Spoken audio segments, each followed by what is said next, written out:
Welcome back to the No Rep podcast. In today's episode we have none other than Chris "The Problem" Duncan, UFC lightweight fighter who's just made his way into the UFC.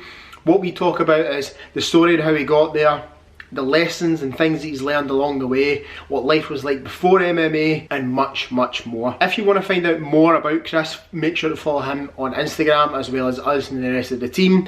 But without further ado, here's the episode. Welcome back to another episode 28. 28. Again, I would think. Again, I'm with the usual daubers, Evan and Danny. Hi. But we have special guest Chris. Chris "The Problem" Duncan. Chris the problem. Welcome, mate. Thanks for coming down. No problem, mate. No problem. Thanks for coming down.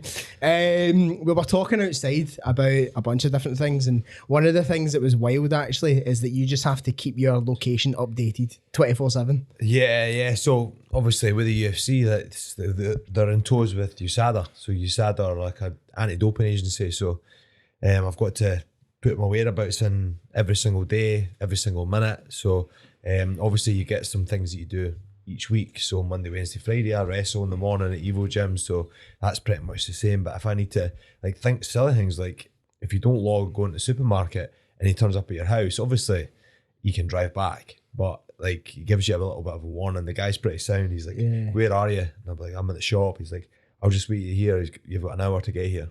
Have they came out yet? Have you? Twice, Have they? Once they came to Marcus's place. Aye.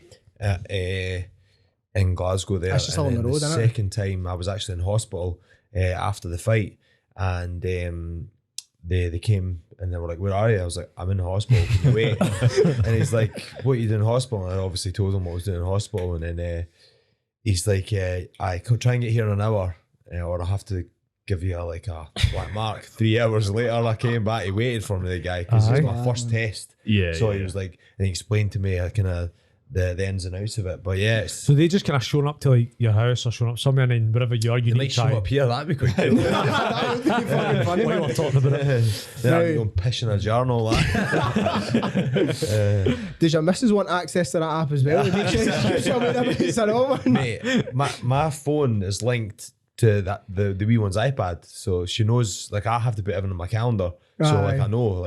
See, if I didn't put this in, I would have forgot about you guys. So I just look at my calendar. So she's like, "What time are you in?" I was like, "Just check the diary." Check the calendar. So you need to be organised. I think you probably find you organise your life through your calendar being a bit of being a PT anyway. You do that, don't you? Yeah, for sure. It's 6 a.m. till 9:30 at night, and I rhymed off exactly outside there. I rhymed off exactly what I was doing. I'm very structured. I eat the same stuff every day.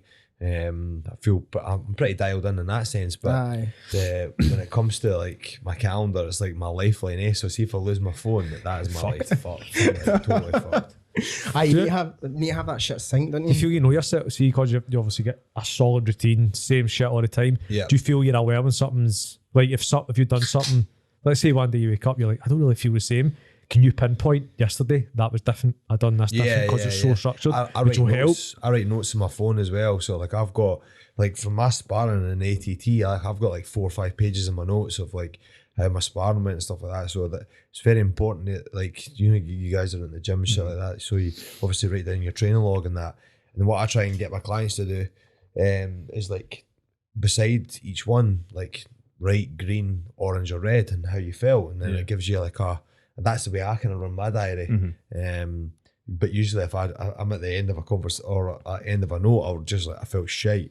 I'll not green. I'm trying to be a bit more professional for my clients, but usually I felt like shite. Just emojis. How do you feel managing the fatigue from all your sparring, and then also maybe early rises? And it's easy when you're abroad. See, that's why I said to you I need to go abroad to train, because I need to get the sleep and all that.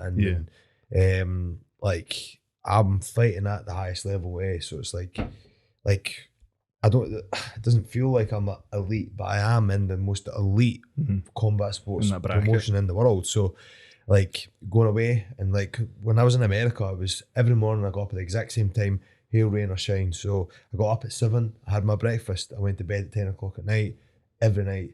And I would eat my breakfast in the morning, do my training, sauna, cold plunge, and then I would go get my lunch, rest, go for a nap, come back down, do the exact same thing, train, and I would do sauna, cold plunge again. So it was like the same stuff every single day. And I said to my girlfriend, I was like, I'm actually struggling to go to sleep at night now. I'm like recovered. She was laughing, because it's tough. I don't know if you guys are parents, but it's hard going. Like, I don't know if you kept saying to me like a couple of times, you were like she's sleeping, and wait, I'm like, just wait. I'm in the car, like, I can't believe this Jill's sleeping. It was because I remember we were talking to that because Hattie is like, she's fucking really good at sleeping, and whenever you bring that up to like other parents who are like at the same ages with like their kids, they're like, that you're a fucking arsehole, man. Every single time, because I'm like that.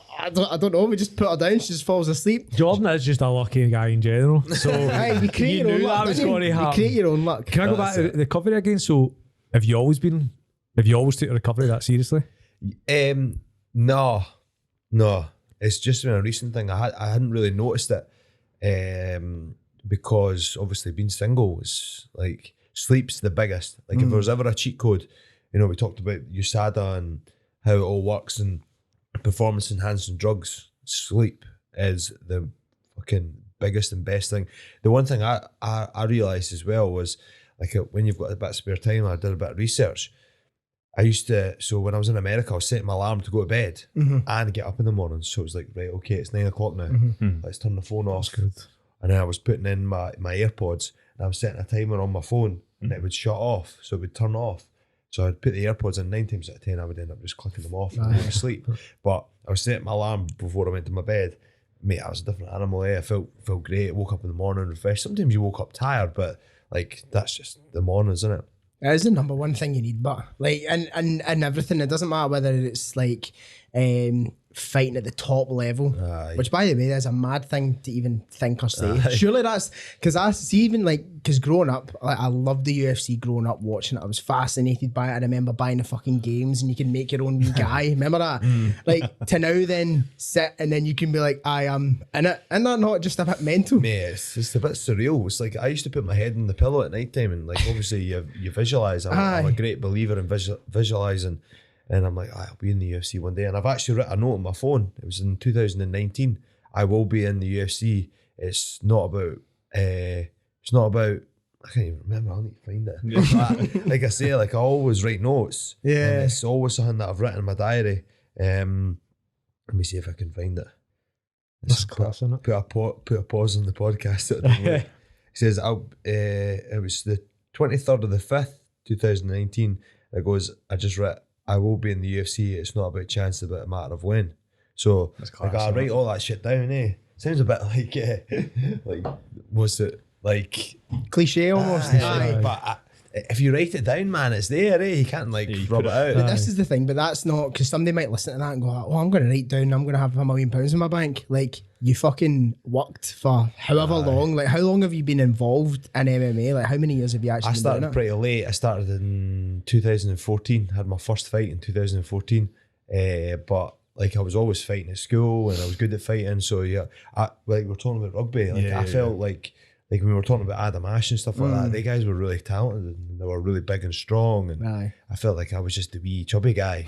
Well, my nickname was Podgy back then. I actually read that. I read that in an article with the Herald. It's probably my nickname as well. But it was actually called Pogie because I'm dyslexic as well. So we ended up buying these Brazilian tops when we were all young and we were playing football and that. And then I got the yellow top and they're like, "Oh, we'll just write our name with like permanent mark on the back." And I read Pogie because I missed out the D. So everyone's all right, Pogie. It's like, fuck's sake. But I always strive to be really good at sport, and like I always wanted to be good. I remember like obviously watching them. Some of their dads and stuff used to coach at the rugby team. I always remember them talking about, especially like Big Adam. Like I remember Andrew Hornell talking about him, and I was like, I wish they talked about me like that. Like, a bit of spite. Yeah. And I remember being down. I was at a farming job down in Castle Douglas, and I remember seeing Finn Russell playing on thingy, and I was like, the guy was like, "Oh, do you know him?" Like I said, "Yeah, I used to play with him. He was the year above me, and we all kind of merged at one point." And I remember watching it, and he fell asleep on the couch, and I'm sitting watching. I was like, "Ken, what?" I was like, "I need to find something that I want to do, and I don't want to be saying I used to play with him."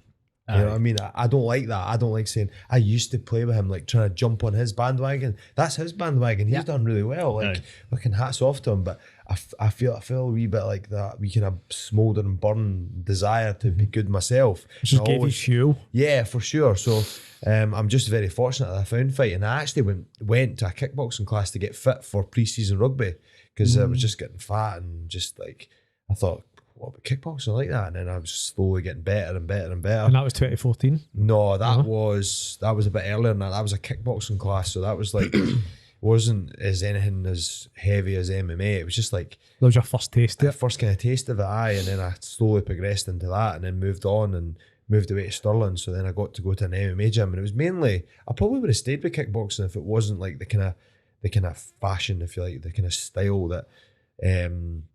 people were going to, like MMA was quite fashionable at the time, so we ended up going to that. But yeah, I've definitely always strived to be good at something, like especially sport. Like I was can I read, can I write? It's like it's just I always wanted to be good at sport, and I liked the thought of being able to handle myself as well. So quite right. Yeah, and it's like in Scotland, you're either playing football, rugby, or do you need to be able to fight? that's exactly it. Especially around about fucking 2014. It's all fucking young teams and that back then, wasn't it? Aye, that was the thing back then. Scheme City. I don't know what it was maybe like up your neck of the woods. Well, maybe. But are you from Stirling? No, I'm actually originally from Maryhill, but then I moved to Callendar. So like just up from Callendar was a place called Strathire. Moved in there. And I worked on a farm. I was a shepherd, believe it or not. I remember you told me that, and I was like, fuck off. Who the fuck's a shepherd, man? Unless you're the age of like 65. It's a you know what I mean? So I did that and then kind of grew out the kind of like city life and just kind of moulded into the country life. And then I went to New Zealand and lived there, was shearing sheep. And then I worked on a farm. And then I came back. And on my way back, I had a 4-week holiday. So I went to Thailand and started to do kickboxing for the first time, and where did you slowly rolled into. I went to Koh Yanoi, it was called. So it's like a wee island off of Phuket. It was quite cool.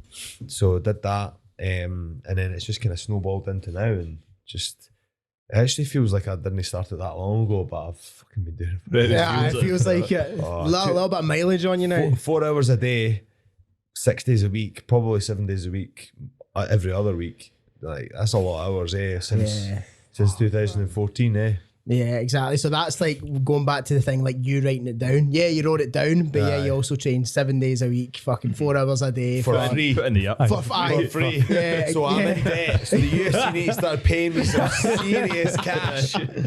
No, exactly. You're not just sitting playing a UFC game. I'm going to be a champ. That was me. Absolutely nothing about it. That was me, like playing the games and watching it going, that'll be me someday, and then just not doing the training.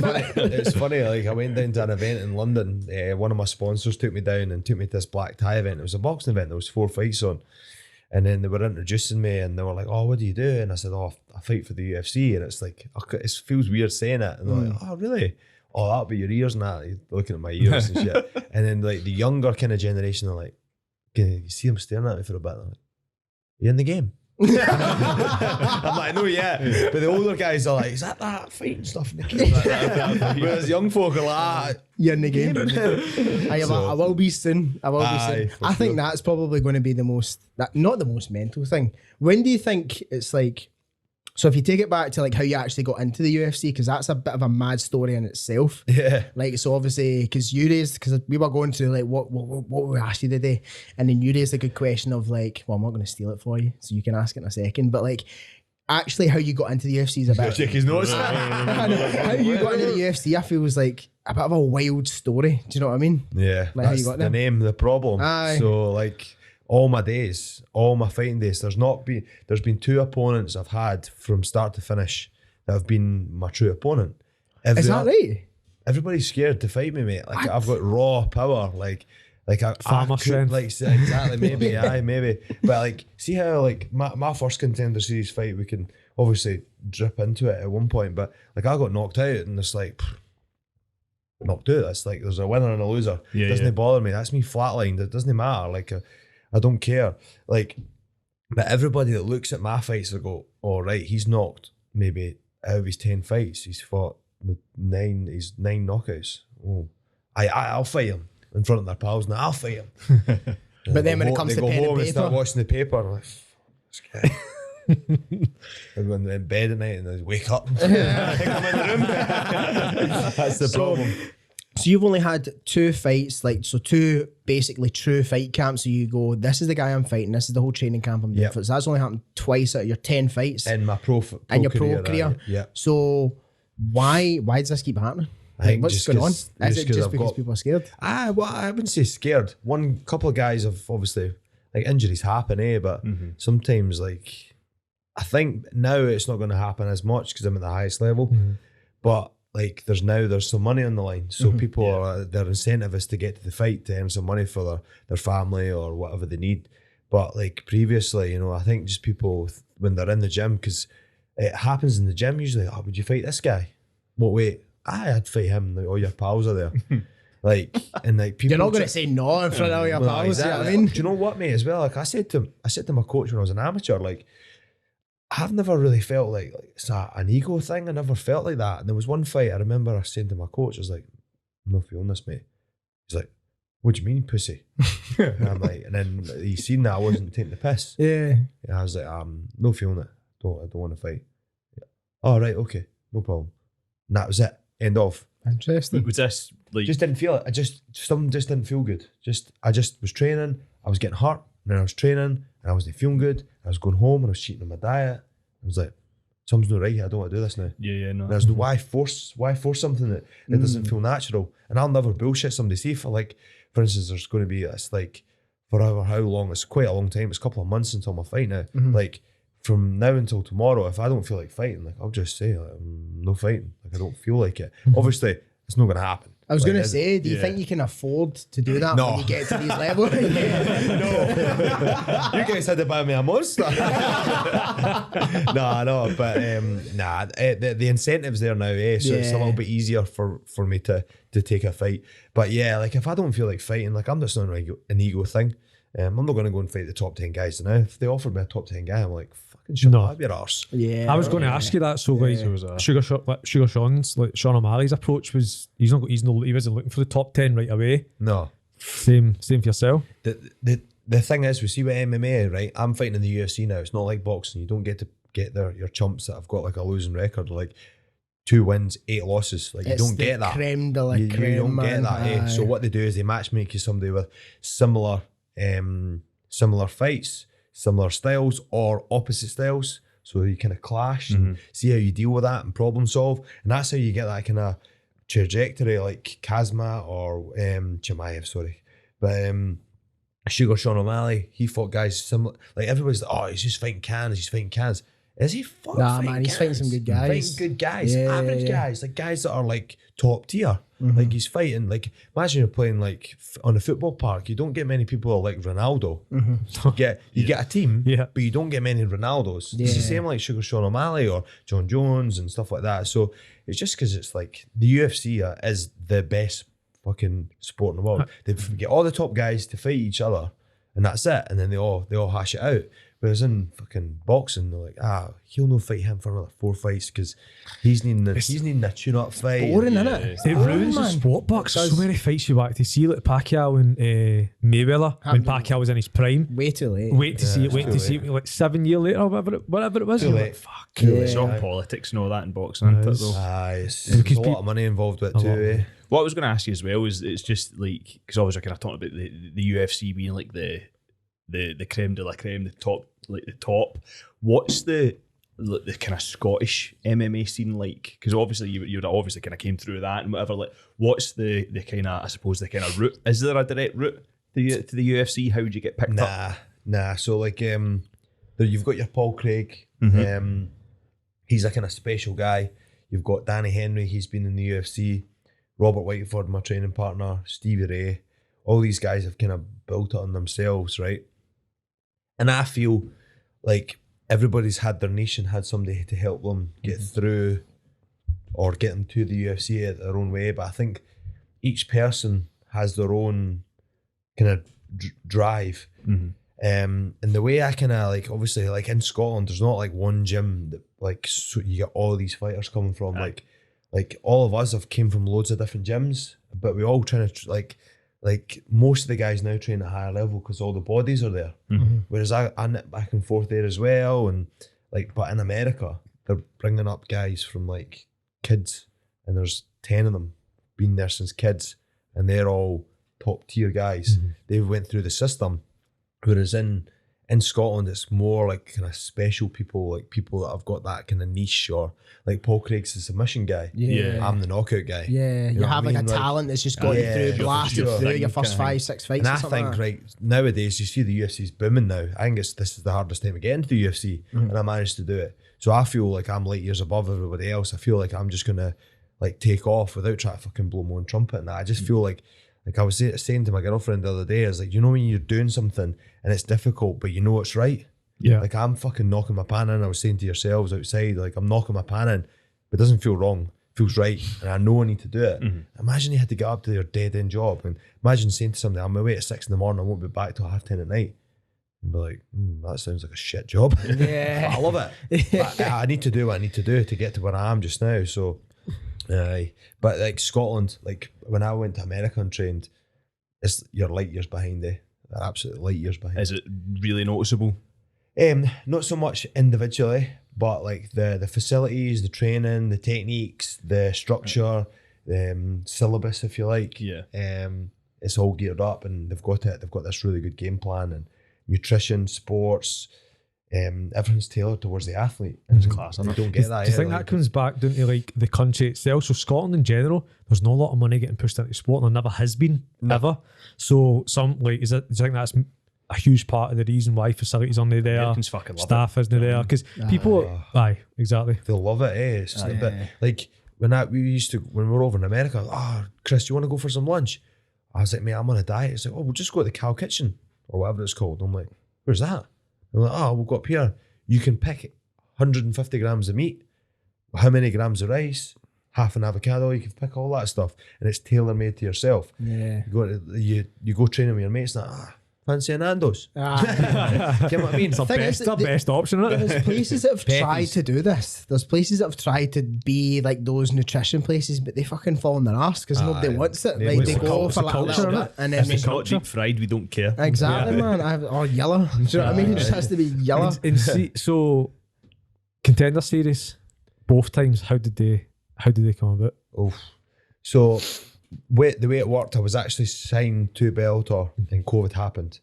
Well, no touching that. I'm not a fan. So it kind of fucked my career for a little bit. Made me lose a lot of money. Had to go back to PT, stuff like that. So I've kind of had 2 shots of this. So I was like, I wasn't getting a fight with Bellator. They were only doing shows in America. So I tried to get a release. So my manager said, at the time, this is my old manager, said, right, I'll try my best. I'll send them a letter. Right, okay, they're going to give you a release, and they're going to send me a lawyer's letter tomorrow. So I was like, brilliant. I was like, make sure that they haven't extended my contract because of COVID. It's never like that. They're going to send me the lawyer's letter tomorrow. And then it seeped to the grapevine that I was going to get a shot in the Contender Series. So they said, nah, we're not sending you a lawyer's letter now. So that fucked it. And then that kind of fucked my relationship with the UFC a little bit, because I'd made a promise to them to say I'd actually signed the contract to fight this guy, and I had specifically said to my manager that I wanted to do this. General mistake. Obviously, they didn't mean to do it. They would never have done that. It's just one of the things. So I decided to part ways with that company. That's another long story that I don't want to get into, but that was just a pain in the arse. So then I contacted my new manager, and reading between the lines, he's probably a little bit more friendly with the matchmaker and all that. And he asked for a favour. He said, listen, Mike, I need a favour. This young guy's got a kid on the way. He wants to fight. Could you let him go? No problem. So they let me go. And that's probably about just like who you know, not kind of like how it goes. That was just, I think that was luck. Probably due a bit of that as well, to be fair. So we got that, and then COVID happened. So I couldn't travel to the States to train like I usually do. So I travelled down to Liverpool. My baby was born, which made it difficult. So I went down to Liverpool Monday to Friday, trained, and then came home and gave my girlfriend a break and did the feeds and that, because she was fucking up all night. And whereas I was down training and I was coming back to get a rest, I wasn't getting my rest. So it was like this juggling that we needed to do. But we had to do it at the time, and there was a lot of these outer extremities that I needed to do, like COVID tests and getting my visa. There was all these stresses outside of the camp that I feel that made me lose the fight, but not just those one things that made me lose it, but the accumulation of all that shit. Yeah, it was all adding up. Yeah. So we got to the airport as well, me and my coach, and they're like, oh, you can get on the flight, but your coach can't. He's not got a visa. And I'm like, I had to explain to him, I was like, listen, look, I've got this email. It says to me, like, obviously Adam doesn't get any financial backing from myself, which is a lie, but just obviously, we just need to wing it. He gets paid after the fight, so he's not supposedly not getting paid to be there, whereas I pay him separately. And then they were like, oh, I'll have to phone Delta Airlines. So they phoned them. They're on the phone for like 45 minutes. I'm going to miss a flight. Everybody's getting on the flight. Then they were like, Delta just hung up on them. He's like, right, I'm going to let you get on the flight, but at the other end, you might get sent home. It's like, it is, take it or you leave it. We went over, it was fine. So that was a stress. We got through the airport. I looked at the Vegas sign. I was like, yes, we've made it. It's like fucking brilliant. I'm getting pictures under the Vegas and all that. It was great. Then we had to go into quarantine for a week before we went in to fight, just to make sure that we didn't have COVID. So we went in, had to do all this stuff. We couldn't get out. It was like prison. It was like being in this room, but there was like, obviously there was 2 beds, kitchen, I could cook, you could order food, it was fine. You could leave. There was a hotel and there was a pool there, so you could get outside and kind of walk around the building, but you couldn't really do anything. There was no gym facilities. I was going to say, could you train there? No? Yeah, I could hit pads in a spare room. So they opened up a spare room. It was probably about this size, and hit pads. Like throwing a kick in here with 2 bodies, it's like you don't get much room. So it was, you just had to do it. It's just piss with the cock you got. I like to say that, but we done it. We got there. I made weight professionally. One of the best weight cuts I ever did. Weighed in, and then I heard they shout my opponent up. They're like, man, you'll get to stand to the scale, and he weighed in 162 pounds. He's meant to weigh in at 156. And I was like, you fat bastard. You've not been quarantining. Nah, yeah, exactly. You've been eating Uber, you can. But so You've been eating Uber. So like that. he then, Sean Shelby came over and he was a bit sheepish when he was talking to me, and I'm like, he's like, there's been problems with his weight cut. And I was like, listen, it doesn't matter. He's like, I'll fight him. He's like, well, you'll get 20% of his purse. And I was like, oh, great, perfect. Cash in hand, brilliant. So then went and refueled, got sodium back into my body, got electrolytes back into my body, felt great. Went down to there's a wee basketball court outside, shooting hoops out there with my nutritionist and my coach. And I seen him walk past my opponent, but I could see his posture was all off. His head was down, shoulders were rounded. And I said to my coach, I was like, if he comes like that to me tomorrow, he's fucking dead. He's like, there's no way he's surviving. And then I'd left my bum bag on the floor with my phone and all that, and so I just carried it up to the room. And then my manager had phoned me like 5 times. I was like, ugh. I answered the phone. He told me my opponent pulled out. He had stomach issues. But the thing is, right, that I slated my opponent. I'm pretty respectful, and I feel myself as pretty respectful. But the UFC offered to take him to the hospital to get checked. He refused it and asked to book his flight home. I was like, this is a bit dodgy. Something fishy here. No, I'm not a fan of that. If the UFC said that, you'd be like, aye. Let's go. The UFC looked after me and all that. It's like they really did look after you. Like they pay for your medical bills and that. It's like there is they do not scrimp. It's like dollars. How much is that? I bother. Boom, boom, boom. It's class. So then obviously my manager said, like, listen, we're going to try and get you someday. I don't think it'll work, blah, blah, blah. And he said, like, hang off. So I stopped drinking and eating. So I'd been obviously dieting for 12 weeks before this. So I weighed in at 70.7. I went all the way back up to 82 kilos. Then it's all fluid and water retention, all that shit. So did that, and then he's like, we're not going to get you a fight for tomorrow. It's like, that's not happening. It's like, because the commission won't allow somebody to weigh in late, because that's the time frame they need to. But we might get somebody for Friday, and they'll just sign you to the UFC. So I went to the event that I was meant to be fighting on. Dana White walked past to go to the toilet. So I shouted at him, and he was like, a bit like, whoa. Some mad Scottish guy. You probably said hello, it sounds aggressive. Scottish. I better talk to this guy. Did you plan that, or did you just see him and think, I'm going to No, I planned it. That's why I went to the event. So I was like, I'm going to make sure, because it's like obviously COVID and that. There's nobody there. There's like a picture on my phone that I've got that I posted, and like there's me and him standing. So I said, I was meant to be fighting tonight, Dana, and it's like my opponent pulled out with a stomach bug, and he's like, I never knew that, mate. He's like, come over, I'll speak to Sean, he's the matchmaker. And Sean had obviously been back and forth with my manager, so I made a bit of a stink up about it. And he's like, my manager said, I spoke to your manager, and we said we're going to try and get you somebody for Friday. And I was like, I heard Jim Miller's not got a fight for this weekend, I'll fight him. And then Sean was like, yeah, but I remember I told your manager the commission won't allow that. He's got 50 fights, you've got 7.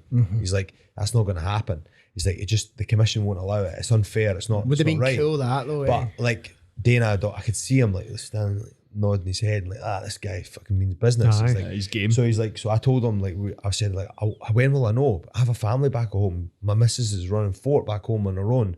Like, when will I know? He's like, Sean's like, I'll let you know by Friday. What day was this?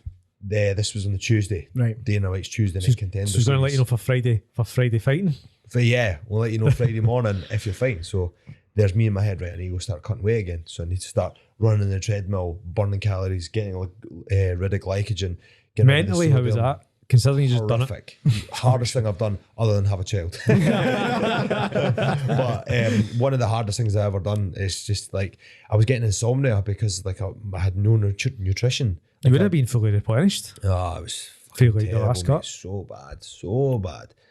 So Dana White is like, so you happy? And I was like, I'm happy. And he shook my hand, proper grabbed me and shook his hand, and I felt great. And I was like, right, back to the drawing board. I'll just do whatever I need to do. The UFC's my dream. I'll need to do what I need to do. My coach was on me. I don't want you cutting weight again. Don't want you cutting weight. I was like, oh, fuck off. Like, don't want that. Sweet.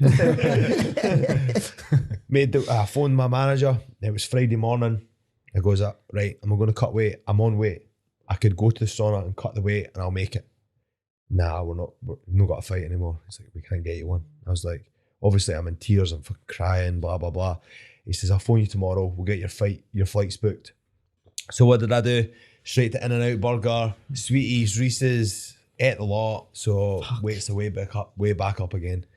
In the morning, I've got this egg omelette with bacon and all that in it. Fucking scoffing it. I got my latte, full fat latte, just chocolate on top of it and everything. Sipping away. My manager phones me. I picked up the phone. He goes, I've got good news and I've got bad news. I just went, fuck. I already told my girlfriend I was coming home and she was panicking because the wee one had rotavirus, so she was shitting and everything. She was no well and causing stress. And I said to my girlfriend, I was like, I'm going to stay.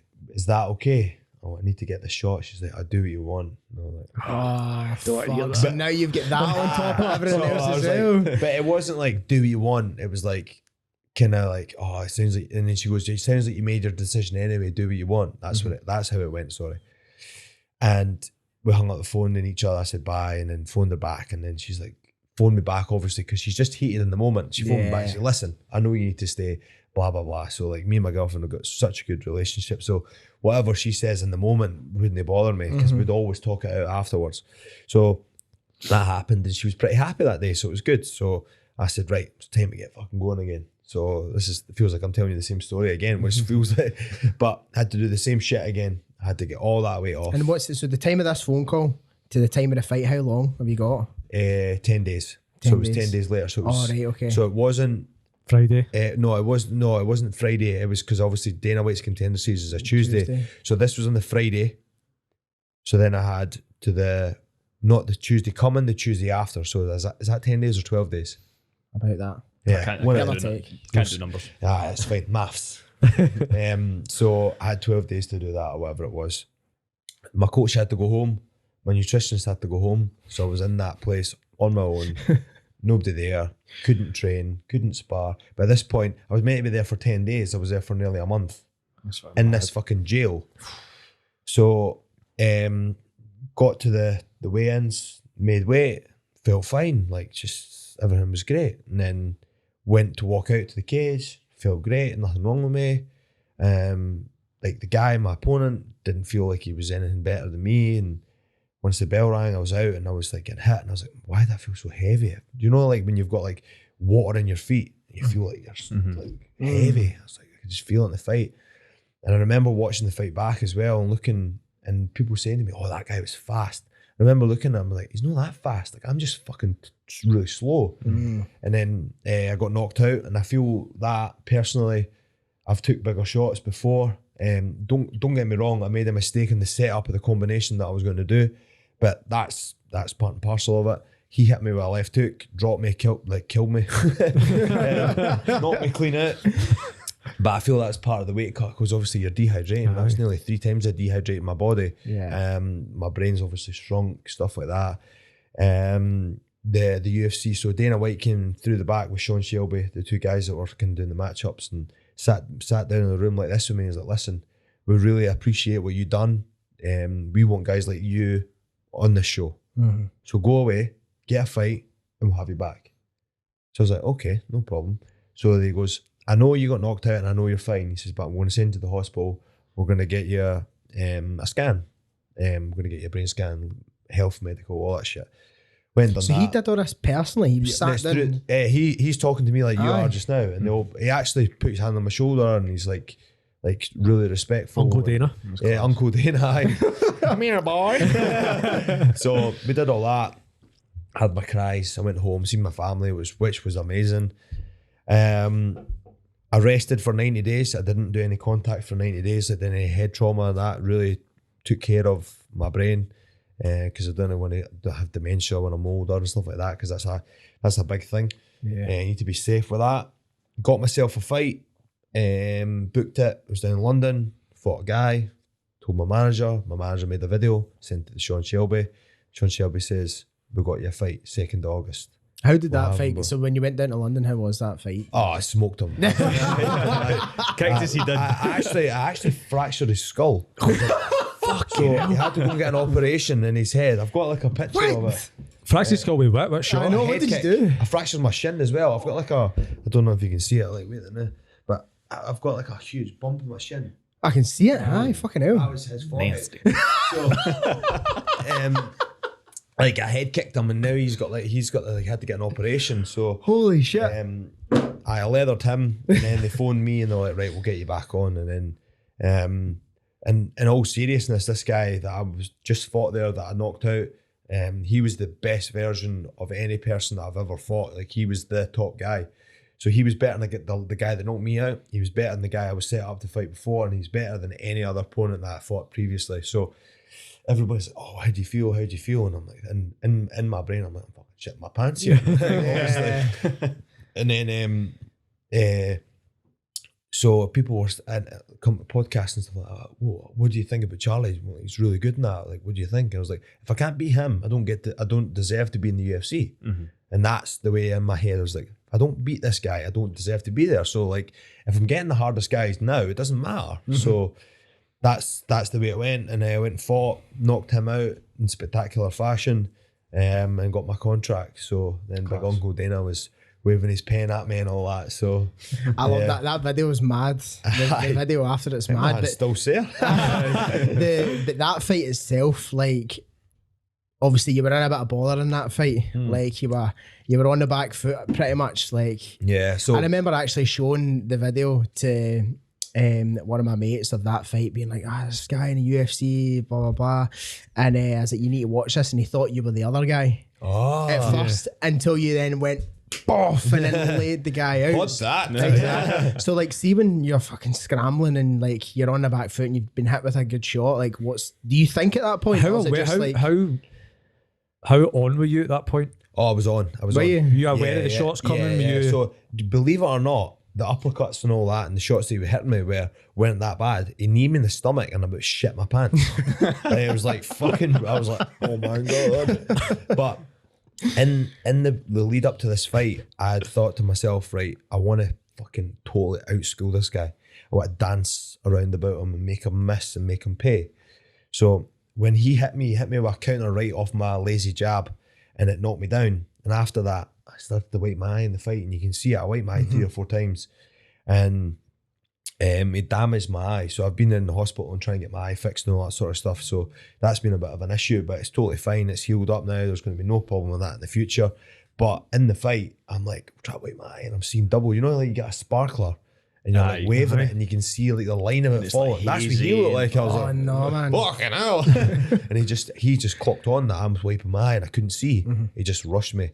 And in my head, I'm like, right, I need to get away from him. And I couldn't get away. And then I had a single leg against the wall. I was like, this can't be happening again. Fuck. I thought, I'm just going to have to sit down in one of these. And I said, just get your head offline because he keeps hitting me with the uppercuts. I remember touching the cage, coming off and going 1-2, and then just him going down. And in my head as well, like when I knocked him out, I wanted to do like a walk-off KO. And I was like, nah, fuck this. Whoa. I was like, fuck this, he can't get it back up. No way. That's it. Taking no chances. As soon as he's on the deck, you just see yourself pounce on him. We hit him a couple of shots afterwards. His head's fucking like this, like a basketball.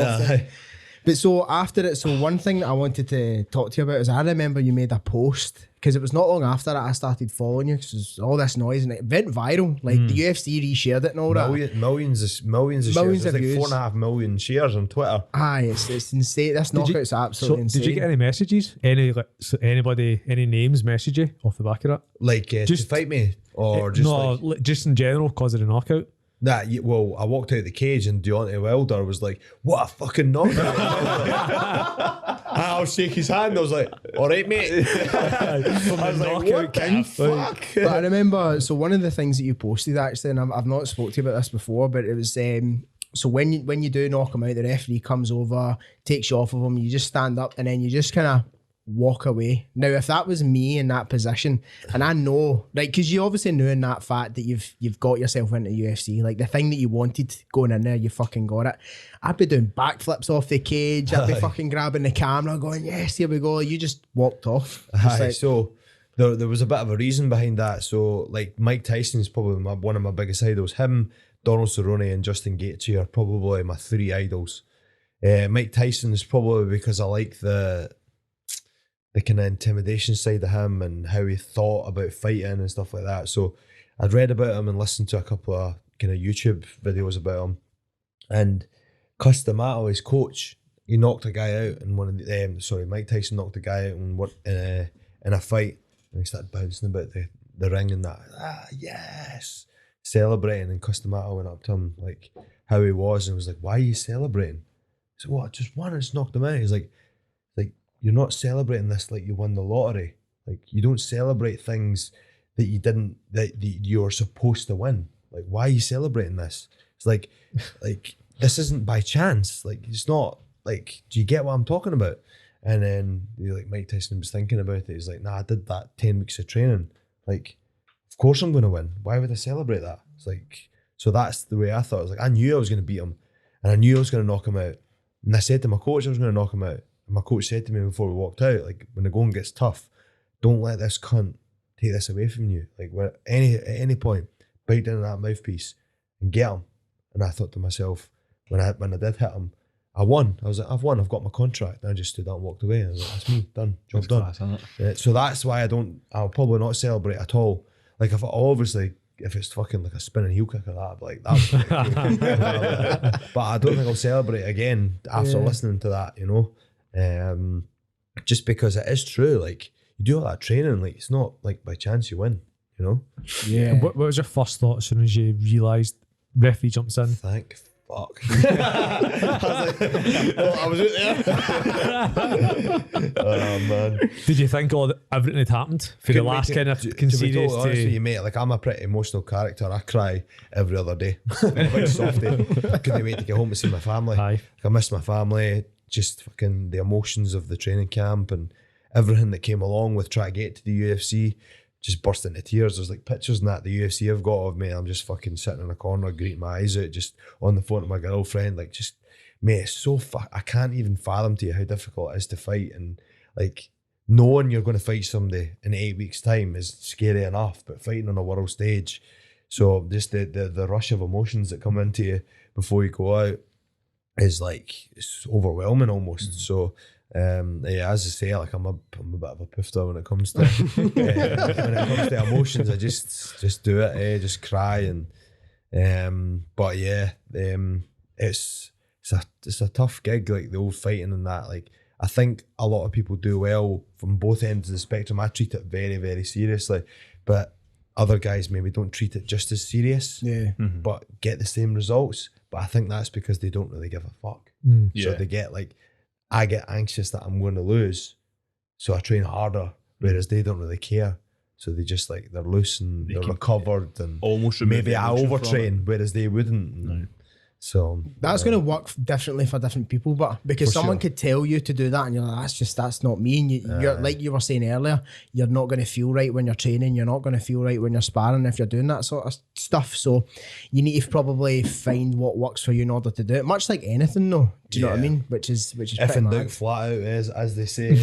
I know it's but the video itself is like, because it even popped up not long ago on like a page that wasn't even UFC, just like a random like MMA I'll highlights just page. scroll through and it's and like it'll on pop TikTok up. and I'm like, oh, there's me. Buff. So it was like Wednesday morning, I woke up and it was the first thing I seen when I come on TikTok. And it's on Instagram, right? And I was reading, I was looking at it, I was like, right, okay. And then I was thinking that was it done. And then it was you that won it. So like I was thinking as well, I was like, oh, this guy's going to be a stoppage. It's quite a good stoppage. I didn't know, I didn't get. It's like, right, I was just thinking a normal stoppage, and then left, right, and this guy was out. And it was like, but I actually get like shivers watching it. I mean, it was like just He was such a flatlined, moment, like, man. He was pretty flat. Comeback. That's fucking. Poor guy, like. Comeback king. That's What's the kind of, like, so say if you do get knocked out, and how long are you out for after that? Is it just I think the boxing rules is, I think, depending on how long you're out, but they say 30 days no contact, 60 days if you're knocked out from a minute, and 90 days if you're unconscious for longer than 2 minutes or something like that. I was out, but I was up within 45 seconds, but I just took the 90 days off. Just Just be safe. Just because. Why fucking rush it? No. And then I wasn't getting fights anyway. Like, there was nobody wanting to fight at that point, and I was wanting to get back in, and all my coaches and all the people around about me were like, nah, just chill. And it was getting close to Christmas and that too, so I was like, fuck it, I'm just rest. Just rest. easy. And then it all worked out in the end, and I felt better when I came back, so. Sean Strickland was back in sparring like a week after Pereira's knockout. After Pereira knocked him out. Yeah, He's sparring like a boxer. Yeah, Did you see that's it? not good. I seen that. That's not good, man. Yeah. Do you Shouldn't be know doing that. one of the big things that surprised me? So see, when the first time I seen you in person, because obviously you fight in the lightweight division, which is 155, 70 kilos, about 70, 70 kilos. kilos, isn't it? yep. You don't look like a 70 kilo man. Do you know what I mean? like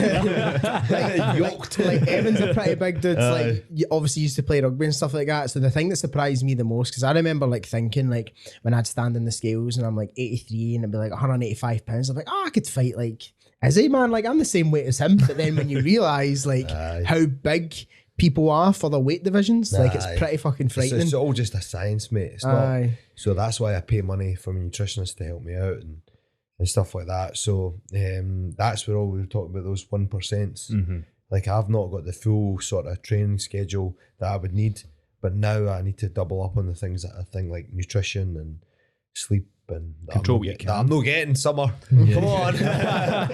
But like I need to double up on those things, So that's probably why I've got so far, because I knew that I couldn't get the other things. I just needed to double up on the others. Yeah, focus on what you can control rather than all the shit that I'm you a couldn't big focus believer on. in that, believer in that. I was actually, like, I can't really read that well, so I was looking at some audiobooks that I might read, and there was one book, it's called The Art of Living.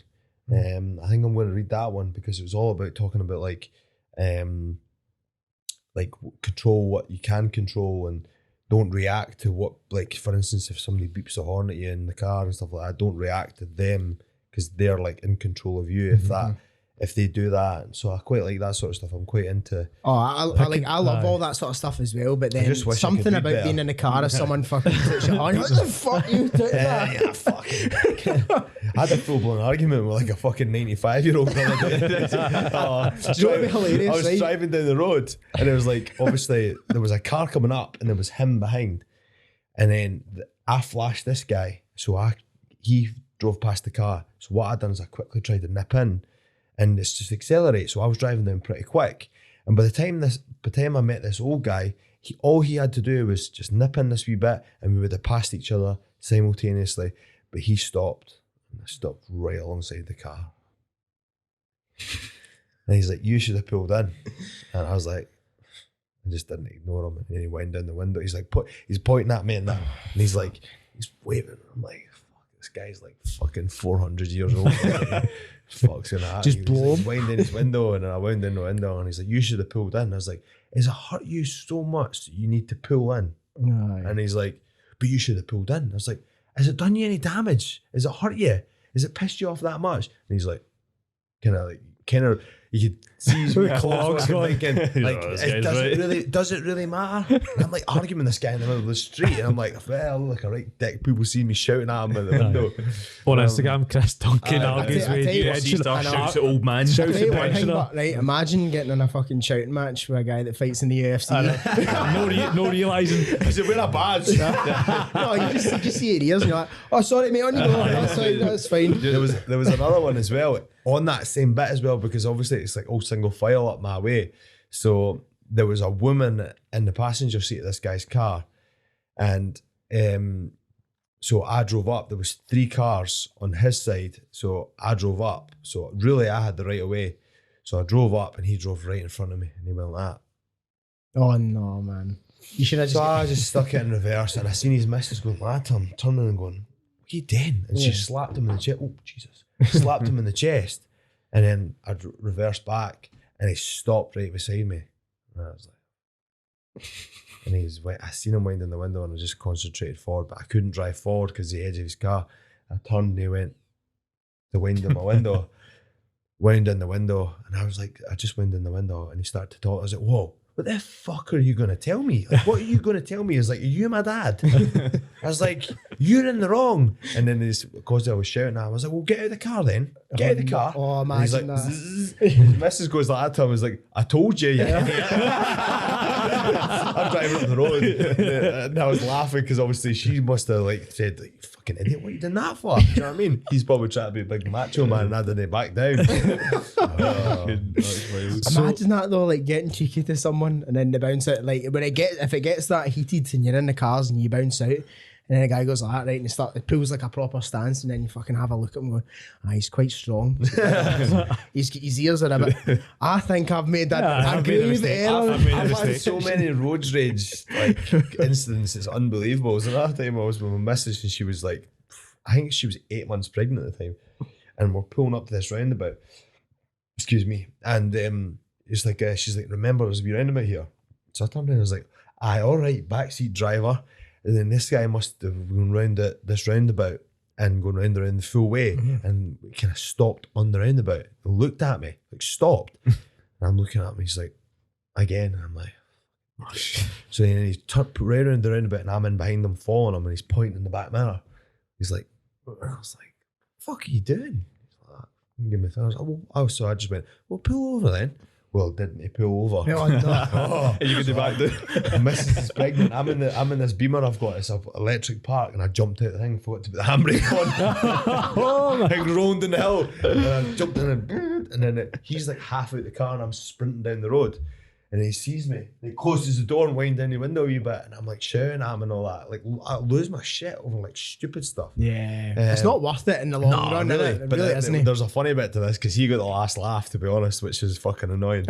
So he's like, I'm not wanting to bother me. He's like, I thought you were going to go around the way. I was like, well, just fuck off. And I was like shouting at him and that. Probably shouldn't have. Like, listen, I get caught up in the moment. So then there's 2 lanes going into Asda, and I'm going into Asda, and he pulled alongside me. Oh, he's just behind me, and his light went green first, and he drove past and went meep meep meep, and I'm sitting there raging full way around Asda, pushing the trolley, and I'm still absolutely raging at the fact that you got the 3 toots in and I didn't get back at him. I feel sorry for Andy Spard that night if he did. he copped it. Jesus, man. So obviously you've had the go of getting into UFC for ages, 3, 5, Yep. 6, 7 years since you started, really. What now? So that show that's obviously a massive motivation for you, right? You're in the UFC. Yeah. So obviously my goals have changed slightly, having a family. So I think a lot of people ask me this question, and it's actually taken me a little bit of time because I've not given this answer yet. So the goal for me now is, I'm in the UFC, is obviously to stay. That's the most important part. And start attacking the rankings and going up the rankings. But I think the main goal now is to provide for my family, because I do all this time away from my family that I don't get to spend time with them. So I want to be able to provide for them, so now that they don't need to go to work and they can spend more time with me. So I can take them away and say, listen, let's go to America, 6 weeks and I'll do my training camp.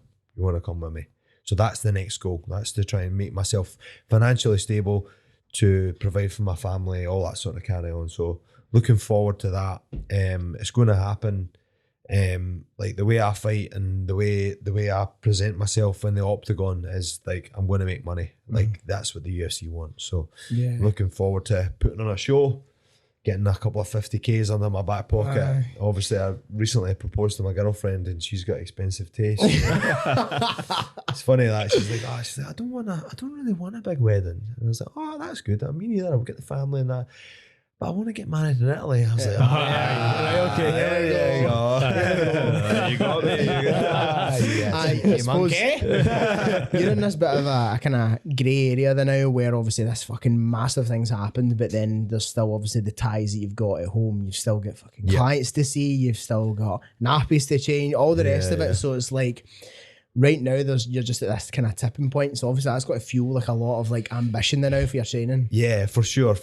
And like I said to you before, like I know I'm supposed to be doing this, so it doesn't like this is temporary, me knocking my pan in. So I'm going to finish up at Christmas time for a little bit and concentrate on the fight, head away to America, put in the training camp, and that's me like full-time athlete. You know, I'm not saying I'm not going to do my clients. They've still got sessions, and I've still got guys that have been with me since day dot. So I'll still do that as a kind of structural thing. Yeah. So like if I've got training at 10, what's wrong with me going on at 9?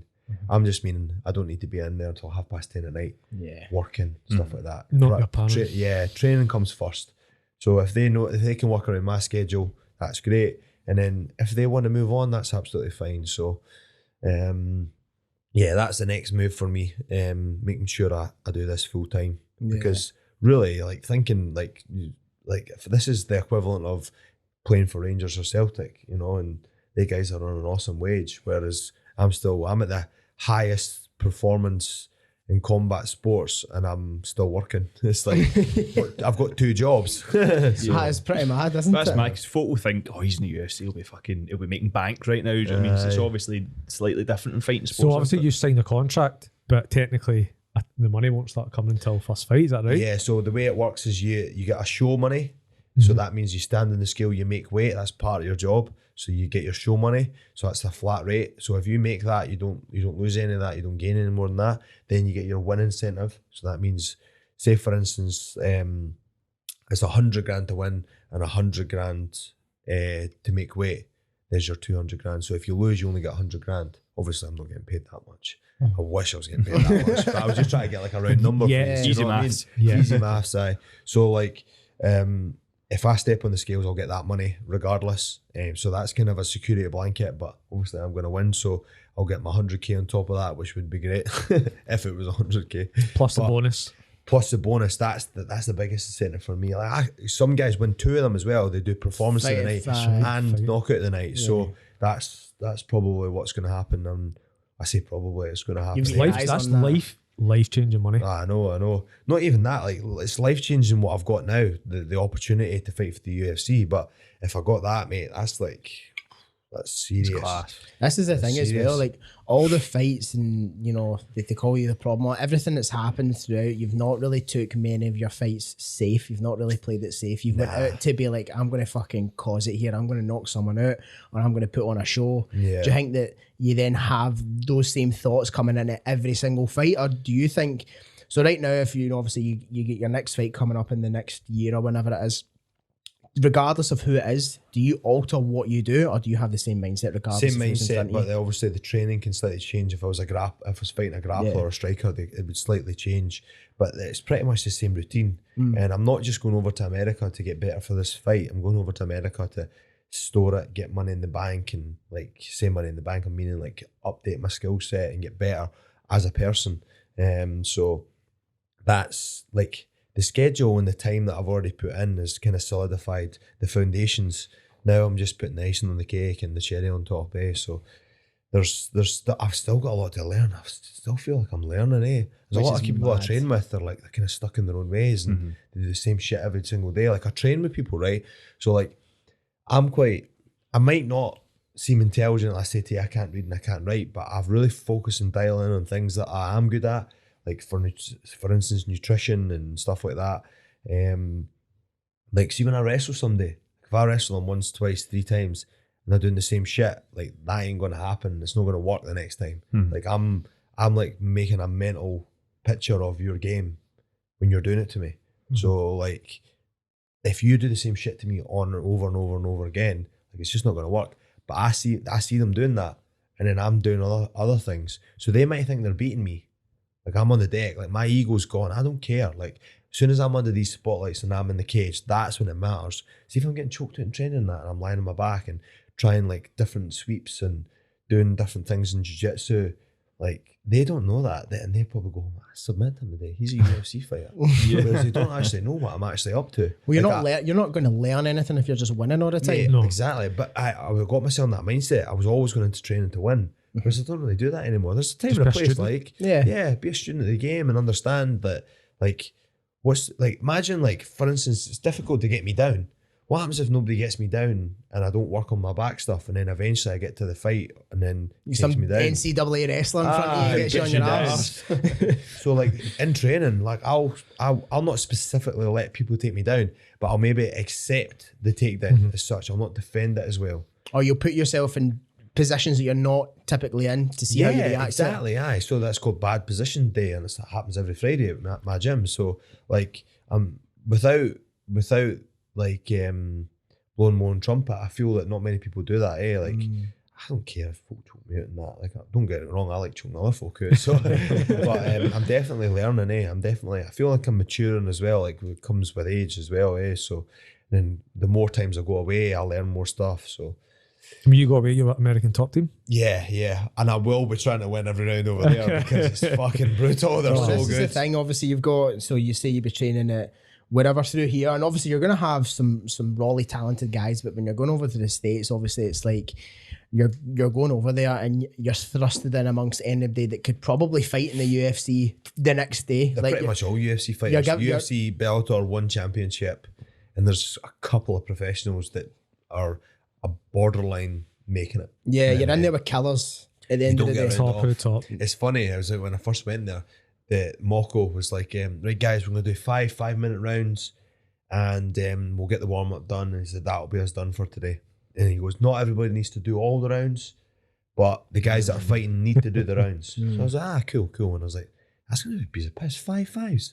I'll be able to do that, no bother. I'm used to doing like 8-10 rounds over here, because you can get a round off because you go against a white belt or whatever. Oh, you fucker. No, I stayed in for all 5, but I was fucked. A couple of the last 2 rounds were an absolute write-off. Just different pace. Just different pace. There's not a single. It's like if there was us 4 in a room. See if you're in the UK. Say you got 2 guys. Maybe you guys are white belts and you're a black belt. I'll be like, I have a tough round with him. I'll go with him, and then I'll go with you and get 2 rounds off. Where we're all black belts when we're over there, and it's just like. And it's the same with me. But I bet they think this guy doesn't get up. Like, he's on me. Like, if I make one mistake, they're all probably thinking the exact same shit. That's it. You need that though. You do, for sure. Because if you're not surrounded by that, like, everyone in that room's getting better because everybody's removed their ego. They're just working as hard as they fucking possibly can for the same goal. Do you know what I mean? And you're on a kind of team together. You all want to get a stepping stone together, eh? This is the thing that I've always found quite not weird about MMA, but when you think about it in MMA camps, it's like if we're in the same weight division, obviously we're training partners, we're pals, like you spend all day every day together, you want what's best for them, but you also want to beat them because it's combat at the end of the day. It's not like we're playing chess or playing fucking Call of Duty with each other. It's like man oh man combat. It's like a different thing, I think. Everybody's like, leave your ego at the door. I'm like, fuck that, I'm taking it with me. I need that. That's what makes me competitive. Like, I don't want that guy submitting me. I go home at night, fucking nightmares and that. So that's the competitive part, you know. So it must be tough, I think, like removing that from your head, because like 2 minutes ago they're like best mate. Obviously in rugby you get it as well, a bit like you're knocking lumps at each other. Yeah. In MMA I feel like it's different because it's like like Spartan shit. You're just against each other. See, there's a famous one with like James Haskell. His pal squishes him the water bottle in his face. Joe Marler. Yeah, I've seen that. You've seen that cut? Fucking lose it, but it's his pal. Yeah. But he's so competitive. Like, I'm super competitive, eh? I remember I got actually kicked out like like you get like you go away for a school trip. We went into this thing called Lochiel. It's like canoeing and rock kind climbing. Of water sports and all that shit, outdoor activities. We got fucking partnered up with these folk, and they were like they're paddling. I'm paddling like fucking one side. We're going round in circles. And I'm like, there was a girl Beth there. She was like a young lassie. I'm like, fucking paddle. And she's like, I'm trying. And I got fucked out because I was so competitive. You can't be so competitive. So I'm like, Nobody else is racing except him. exactly. Except Chris is like, Exactly. Absolute madness. No, I think you definitely need that. And like I was saying, like unless you're in those environments, you're not going to do well. Because if everybody just tolerates, like, we're going to do 5-minute rounds, like we can maybe do 3 if we feel like it. Yeah. And then like maybe, I'm not saying it happens over here, but you could be in certain gyms. It was like, three's enough. We've worked hard enough today. Whereas over there, it's an option. But in big giant inverted commas, like it's not really. An option. You're setting the standard for yourselves and all that. Do you know what I mean? Yeah. So I think that's it's probably what's needed in order to reach the kind of next level, innit? Yeah, highest potential, like push the boundaries. So it's like I want to be like, without it sounding too fucking cliche, like you want to be the best version of yourself, and grow and try and like not like I find a lot of fighters like are stuck in their old ways and do the same techniques and get good, whereas I feel like I branch out and I just don't want to stop that learning process. And I don't know when that will ever happen. I don't think I could ever not learn. Does that make sense? Like, you know, some people are like, they become the best footballer they'll ever be. I think, like, how can I stop learning this? Like, it's like there's so much information there. Why can't I do that? Especially in the sport of mixed martial arts, because you've got everything. Like, even if you feel like you've exhausted all avenues in your Brazilian Jiu-Jitsu or your wrestling, you can then maybe go like, well, let me look down my Muay Thai route. What's This is what elements of that game? I was going to ask you, like, what do you want to add to your game, if anything? Do you know what I mean? I think fight IQ, being able to read in the fight. I can read in sparring. In the fight, obviously it's been over pretty quick. All my fights are first round knockouts, and so I've never really had a chance to get a go and get a good feel of the fight. So I'm always working on that. I'm looking forward to showing that. So like, I wouldn't specifically want to like intentionally go into the third round, but I feel like when it does come, my IQ is going to be through the roof. Reading the fight.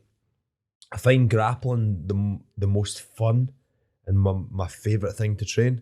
Which is funny considering you've knocked everybody out. Well, everybody thinks I'm a striker, but wait till they try and wrestle me. So I'm just looking forward to that as well. Like, I'm an all-rounder. That's good. That brings a lot of danger because people are going to be like, oh, I can just rely on this. Or I can rely on so that. I think there will come a point that people are going to be like, I'm just going to take them down.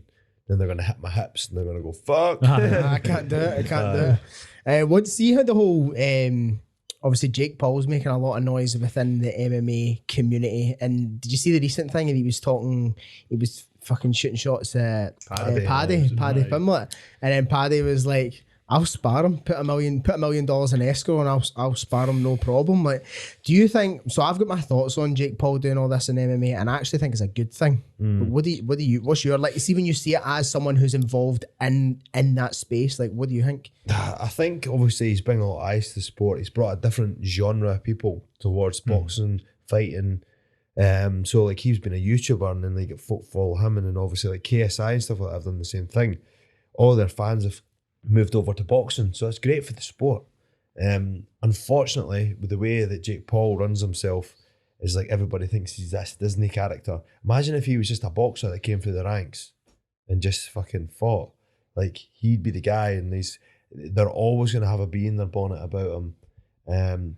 He's a bit of a whopper, to be honest. But you tune in, don't you? And you watch. He's like, I'll fight you, Paddy. I'll give you $1 million. Shut the fuck up. Like, who cares? Like, he's half his weight. Leave Paddy alone. He fights in the UFC. He's saying this now because Paddy's obviously got a fight soon. Yeah. So he's trying to jump on his bandwagon. These guys know what they're talking about. They're smart, aren't they? Well, this is why smart marketing. Obviously, like MMA fighters, from competing in MMA all your life to then fight somebody that's purely focusing on boxing, and then you go into boxing, it's a different sport. Aye. So he's smart what he's doing. See, the thing is as well, like, how many boxers have went to MMA? There's one, and she moved to the PFL, and it was a female. Nobody does it. There was that guy way back in the day that fought Randy Couture. I can't even remember his name. He get fucked up. Do you remember this? Like, that way was back old in school. Old school. But there's nobody nowadays that have went from like.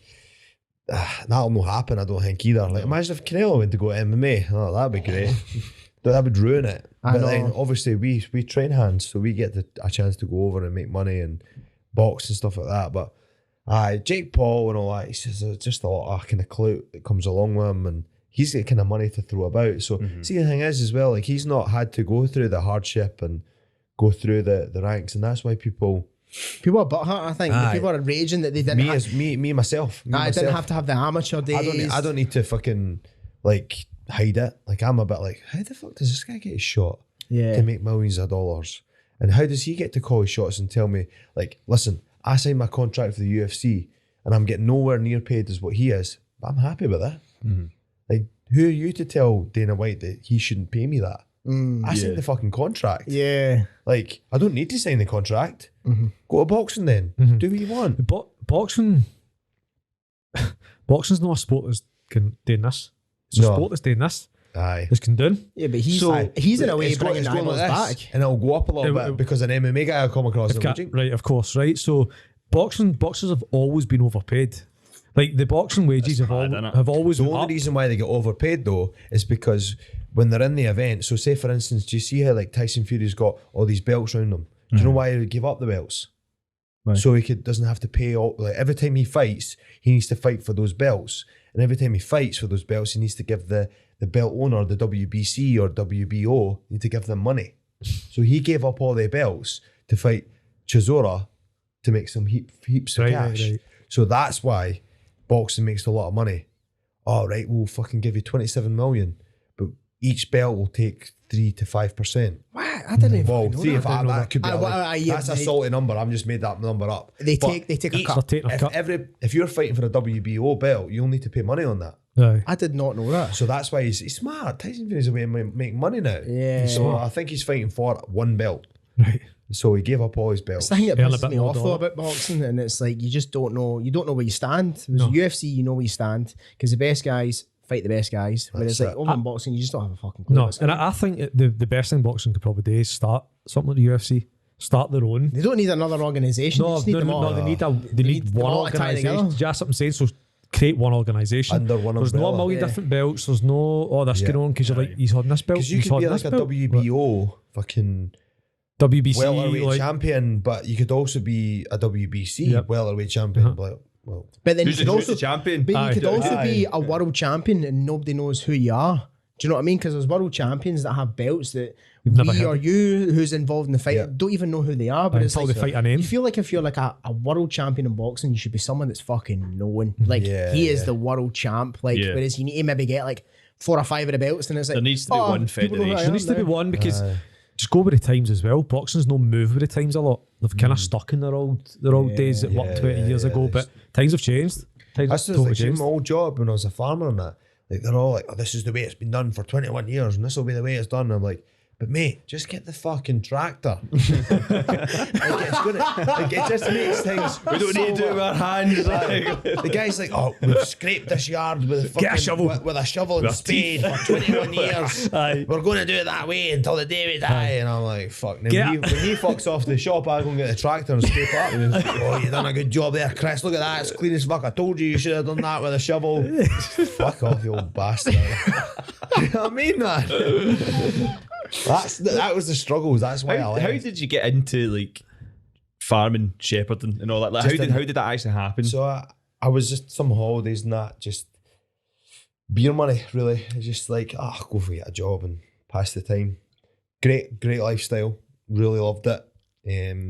Made me the person I am today. Yeah. Hard working. Don't mind the early tough mornings, shift. the late nights. It's a really good way, but it's a lifestyle. It's not a job. Yeah. The animals need fed Monday through Sunday, so you just can't get a day off. It just doesn't work. You don't be like, can I get a holiday? Can I get a holiday pay this week?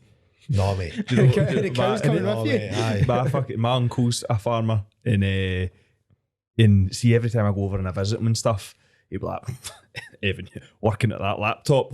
Has a wee laugh to himself, as if it's not a proper job. Do you know what I mean? Yeah. So is that how you done a HNC agriculture? Yes, that's right. aye. So was that because you were doing that, then you had to go HNC agriculture, or what came first? No, so what happened was there was a wee bit of a backstory through the rugby again. So I was playing rugby, and this was when we went to under 18 Scotland, right? So they were selecting the team. So is it Cali? Is that how it works? So it's Cali, then under 18 Scotland, then under 21s. So some of the guys got picked for under 18 Scotland, and I never got picked. So I'm like, what do I do now? So I said to my gran, she goes, what do you want to do? I said, well, either I want to join the Marines, or I want to go into farming, because I've been farming. I enjoy it. I like the dogs and sheep and shit like that. And she says, well, right, agriculture it is then. So she helped me get my grades up a little bit. And I got whatever grades I needed to go to agriculture. And then got accepted to go into college. And I remember sitting in the corner step in my house, and the rugby team phoned me, and he goes, Rayner's injured, he's hurt his ankle, could you come and replace him? And I was like, I can't, I'm going to college now. Oh, right. And see, in hindsight now, I wish I did, because I could have maybe got in and done whatever it was. Maybe it was Cali or under 18s, I can't remember.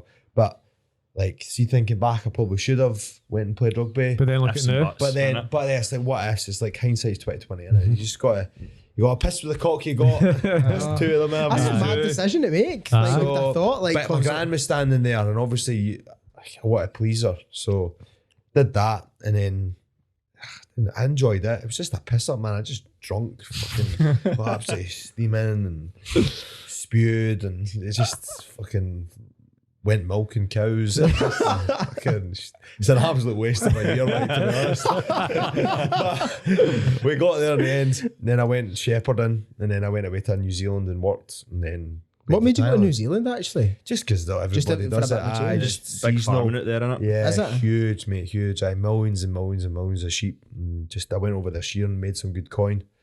So like, people can shear 400-500 sheep a day, and it's like they were getting $1 a sheep. So I was shearing about 200-150 a day. So I was making like 150 quid a day. So it's decent money, like, and you're working Monday through Sunday. So I was earning some good money. So like the farming is, like I say, it's a lifestyle, but some of my friends still do it, and I try and tell them, like, just fucking whack it in, man. Like, they're knocking their pan and they're in the pissing wet. Aye. Every farmer I know, right? It's miserable. But they're also fucking specimens. Like, they're also like, You've said this, how mate, I know, it's just like a theory I've got that anybody that's either lived or worked on a farm, right? If you're a guy, you're a fucking savage, right? You know what, it's mental Every as single well. farmer I know. There's like the only one job that they've ever named a fucking Strength farmer's walk. They're like, farmer's why is carry. that guy so fucking strong? Oh, he must carry buckets. Let's pick up 2 kettlebells and do a farmer's walk. I might get strong. I would call him James Walks in the gym. Is James a farmer? James a farmer. Wow. You want to tell me to look him? I just thought he was You smell him? who's in that? Honestly, every single one I've played rugby with a bunch of them. I've trained with a bunch of them. They're all just fucking savages, man. It's like the rugby scene. You're looking at your fixtures and you know it's a team that plays out in the country. And Newton Stewart or something like that. You're like that. I don't freeze. They're like Gala Shields, Gala Shield, or even like Stirling. I remember, like, because obviously when I grew up playing rugby, it was in East Kilbride. Never really had like we weren't in the leagues that were playing against like the Stirlings or the Alloas or anything like that. But then when we got a bit older and started playing like GHK, and you're playing some of these teams that are a bit further afield, and you're going to like Dumfries, or you're going to like Wigtonshire, or you're going to like Stirling, and you're getting your fucking arse handed to you. You're like, oh shit. Aye, big laddies, eh? I know, it's absolute madness. But coming into like training into this kind of next fight, when you're approaching it, if you're approaching, like, say, a grappler, like, what do you do in terms of like a strength and conditioning standpoint from that? Do you always train, or it doesn't even need to be a grappler, but if you're training, do you always train with 3 rounds in mind? So you make sure your engine's good? Or you like, I'm just going to train the way I train from a physiological standpoint to last the 3 rounds, or it doesn't matter if I go 1 round? It doesn't. No. So you definitely do a mixture of both. Sometimes you'll do your 3, and then sometimes you'll do your 5. Mainly when people do your 3 rounds, that's you trying to like fuel your gas tank. How hard can I push it in the second and the third to blow my gasket? And then at the end of the third, that's me done. The only downfall of that is sometimes you can injure opponents because you're really stepping on the gas. The 5 rounders is mainly a calorie burn and a feel good feeling. I've done my 5 rounds today. I feel good. I've burnt some calories because obviously weight's a massive part of it. The only thing that I changed differently is obviously if I'm going to be doing a little bit more grappling. Obviously, I'm always working on aspects of my game, but as you know, like striking and kicking and punching is a little bit more aerobic than it is like isometric. So like isometric contractions when you're grappling, you're squeezing and holding. I would probably integrate that a little bit more if I was going to fight a grappler, because I would probably be hanging on for dear life if he's hanging around my neck. So like, that's the sort of thing that I would probably tailor my strength and conditioning round. But I wouldn't focus too much on that, to be honest. That's like out of my realm. Like that's why you've got these guys over in America, and you're like my head coach Adam, like, okay, we're like, let's do that. That's always a thing we work on throughout every camp. When I remember when I first started going to the gym, like in 2014, I packed in farming and went to the gym. I couldn't do one pull-up. I think the most I'd done is like, right, okay, we'll get the band on. I did 4. Is that right? Even back then? Mate, even back I was a bit heavier as well. Yeah. So pound for pound. Remember? Aye. Pogie tits. So just like went into the gym and I just realised like I wasn't actually that fit and strong. So over the years, you know, like I could probably bash out maybe 14, 15 good pull-ups. Solid. Like not CrossFit ones? No, not none of the kipping ones. But like proper like locked out like actual pull-ups, So like that's the sort of thing that I feel like there comes a point of diminishing return of obviously like how strong do you need to actually get? Like why would you get why would I lift 250 kilos off the ground? Performance. That's what I was going to ask. Did you see carryover? Have you seen a carryover, I should say? From strength training to wrestling to striking to your power? I think I've been gifted with I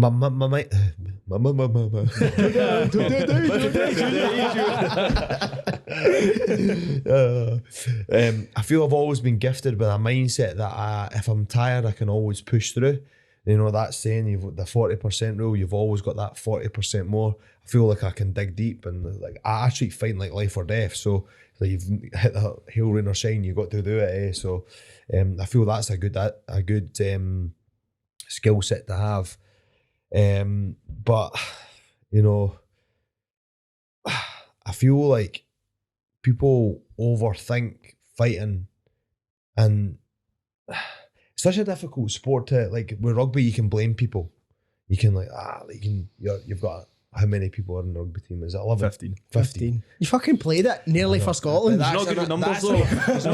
That's another thing as well. I never like when I played rugby, I wanted to just hit people. You just ran into folk. Hit people and rock. But then really, when you think about it, the guys that were looking at, I want him on my team. They're wanting the guys that are running with the ball and making breaks and hitting spaces and the eyes up rugby, whereas I was never doing that. I was just that workhorse. You do need a few players like that. Yeah. Just the head down, just get some stuff done. Do you know what I mean? Steal ball. Evan sees ball. Evan steal ball. Yep. It's the only thing I do. Is it? Yeah. We did a bit of Olympic lifting together, right? Which is obviously good bit of fun. Again, you with that kind of white belt mentality, you're like that. I want to learn something new that could potentially like aid my game. But what was your reasons behind kind of being like, I want to try this, like in the middle of like the whole UFC thing? So obviously, triple extensions is very similar to obviously Olympic weightlifting and punching. Do you know how you hear the old boxing coaches, your punches come for your legs and that? Like, all right, I'll just train my legs in. It doesn't work like that. It's to do with full body mechanics. So that triple extension, your hip twisting and all that sort of stuff, and being able to be functional, learning a new skill set. So I wanted to be able to obviously throw the bar about, get strong, lift the bar off the ground. When you think about it, you're in that position quite a lot anyway on the ground, lifting the bar up. So the triple extension part is to become more powerful. People think like doing this would make your punch stronger, but it's not really that. It's to use your core and in your slings. It's a running joke. A few good. I'm lost. I'm got PT as well. I was like, I should know this. And I'm fucking glad you said that, right? Because there was I can't remember however many episodes ago, Danny brings something up because I was talking about like if you take an athlete, professional athlete, and then you give them the opportunity to be stronger, they might be able to produce more power. If they can produce more power, then they can potentially be a better athlete, whatever. And then these fucking dafties start talking about slings, and I'm like, what the fuck's a sling? They're like, yeah, like you're fucking, and I'm like, what? I've never heard of this fucking sling. Not Irish enough. I've never heard of it, and I was like, what the fuck's going on? Speaking of Irish, Slingshots. Is that what you were talking about? Like no, slingshots? they're talking about some mad so shit. your body kind of works in slings, so like your lat and your glute are kind of connected, right? So if you think about like when you're punching, you're loading one end, another end's lengthened, and then stuff. Oh, like okay, that. right, okay. So that's why full body training better than bicep curls. Go on. Yep. Basically. So Irish. Ignore these I know guys. you're going with Speaking this. of Irish guys, right? Big Conor McGregor. Sauced or not sauced? Sausage. Big and sausage. He is Listen, saucy as fuck. Listen, the guy broke his fucking leg. Yeah. True. Right? I know he's a millionaire, right? If that was me, right, for instance, I would want to speak to the UFC. Imagine I broke my leg and I couldn't work. If I think there should be a program to get you back to health, get you back to your work. Imagine I'd done that. That's what Bevy said to me this morning. We're having breakfast. He's like, "Have you insured?" Because I was at the doctor for the skin infection in my hand. And he's like, "Are you insured to get back to work in that?" I was like, "Nah." He was like, "So if I'm off my work, that's me done. Like I'm fucked. Like I'm done." So I think there should be something in place. There's been a few of those nasty leg breaks in the UFC as well. It's not been the they've first never time. really fully recovered, have they? Nah, well, Like, so Anderson wasn't the same again after it. I think if there's a serious Wiseman's event, out. if there's a serious event that you've really fucked your health, I think there should be a program to get Something, you back, aye. and they shouldn't like it should be monitored and like Controlled tailored in. amounts. But he's getting the same shit that they made Superman with, man. Have you fucking seen him these days? Even his jaw is like, But is that That's just the one thing I because he noticed. shaved though? No, like nah, is it far? It's like so- his jaw is he's trend up, man. Aye. He's, If there's anything, should they grow the beard back? Ah. No, no. Hide the Just for trend, the Joe. new mate. he's full of he's full of everything. He's full of growth. He's full of For his jaw to do fucking- that growth hormone must be. Ah. must be- I can't Full of Colombian as well. Ah. Wait, see when Jinky's making 155 again. I think he could. I think the thing is, How people, heavy is he? Did he know people, did he? people see these pictures of him, right? And I think that obviously seeing guys like Chris, right? Obviously he's a big guy, right? But if Chris and Conor were standing next to each other, there wouldn't be that much difference in them size wise. Just angles of pictures, lighting. It's all like if he fucking Pumped did up. like a 2-hour wrestling session and he's fucking all pumped up, Aye. right? He's standing there flexing. sure, You're for sure. going to look like Hey, fucking he's probably big. 190, 200 pounds. I've been that before. Jinky's 200. Jinky's as big as that. Aye, Think so? for sure. I mean, I can get to. Give me 5 days, I'll be at 200 pounds. In and out burger. You were fucking Not Five even Guys. an burger, just like I would just get a couple of sandwiches and a couple of McCoy's crisps. Fucking walking. So how much do you need to monitor your weight? So if you've Oh, let's mate, say like I'm all the fucking- time, Oh, mate, all the time. it is a fucking problem. I've given myself an eating disorder, 110%. Did you hear this on Rogan and Sugar? No. So Rogan and Yeah, Sugar I were watched talking about this in their podcast, and I'm just listening to that actually in the new in the car. Joe Rogan was basically saying, he was like, do you think it causes eating disorders in athletes? Like if you look at Paddy, for example, going from 155 to aye. 95 kilos, Mad. like up, down. Like from you who's lived it 10, 15, 20 times, like do you think that's the case? Do you think it causes eating disorders? totally. Like I'm lean. I feel I'm pretty lean, but I feel fat because I'm looking at the scale and I'm going, 83, 84. That's 14 kilos down. I'm like, fuck, I should really be 80 kilos. Whereas physiologically, I don't think I could actually maintain 80 kilos. I think you're 'Cause it- stuck in like a 90 kilo man's body. Do you know what I mean? Like you're just dying to just be like, It's just, mate, I think it's over the years of bad dieting. Like I think I yo-yoed Rebounding bad. and rebounding really bad. And obviously I've put on a lot of muscle since my first MMA fight. That's just through the vigorous training schedules. But I do all the right things now. I go down to Liverpool and get a DEXA scan, get my RMR checked, all that sort of stuff. I do everything correct. Like I say, we're getting all these 1% done. So I do all the right things in that sense. But like Conor McGregor, I think would be able to get, like, he'll be about 190, 200 just now. He would be able to get to 155 if, especially with the money that guy's got. He can do what the fuck he wants. He could just pay somebody to rig the scale. aye, this is true. He kind of holds monopoly over it, but Like with the diet thing, like, mate, like I've recently kind of, obviously, like I say to my clients and that, just track your calories on MyFitnessPal and eat what you want. And if you're in your calories, you'll lose weight. And then like they can't fathom like how that works. Neither can I. Neither can I. I give it all the right. But then I like, So see the other morning, right? This is like totally out of my fucking, like, remember we talked about like being out of my schedule? I was feeling ill. I've not been feeling great. I'm like, fuck. So I was like, I'm hungry. I was like, I didn't feel like eating porridge for Costa. So like sometimes I'll pick a like porridge pot from Costa because it's relatively healthy. It's not fucking a bacon roll for Greg's. Kim, what I done? I went in and I was like, Kim, what? I'm just gonna get a sandwich. I get this turkey sandwich, and I went to the garage across the road and got McCoy's crisps at fucking 9:30 in the morning. I had training at 10:30. Smoked my training. Did fucking amazing, by the way, which I thought was going to be an absolute write-off. And then like 2 or 3 days later, I'm still at the same weight. I'm like, that fucking bugs me. That Science. I feel like you feel it shouldn't be like that. I do feel like there's a trade-off, but because there's only so long, I think. See if you were doing that every session, you're hitting your calories.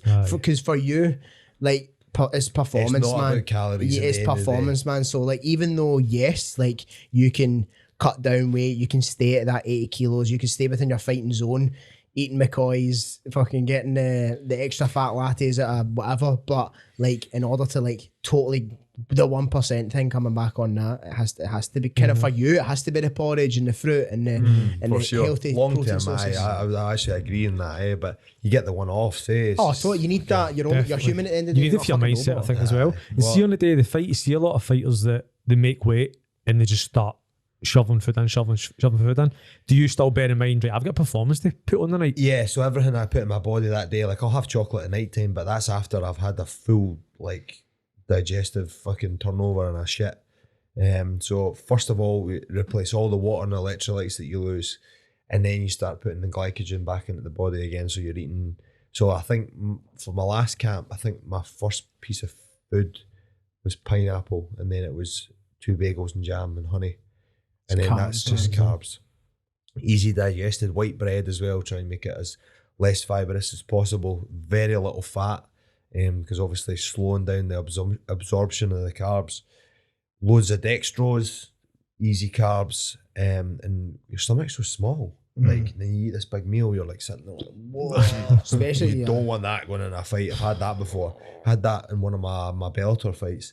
I ate too much the night before. I had a full platter of sushi. I woke up in the morning, mate, and I was like, he hits me in the belly, man, I'm going to absolutely fucking shit my pants. But viral for all the wrong reasons. In 3 minutes, so that was if the fight lasted any longer, it could have been fucking bad news, man. Aye, but no, you need to put the right things in your body, What do you walk in the ring at on fight day? 83 kilos, so I go. Do you? Yeah, that's like water and stuff like that. I think next time what I'm going to try and do is maybe tone that down a wee bit. Think so? I do eat, but then I was speaking to a nutritionist there, the one I went and got the DEXA scan off of, and he said to me, he's like, so we can, as I said to him, I was like, I get a little bit of stomach issues, I feel a bit bloated.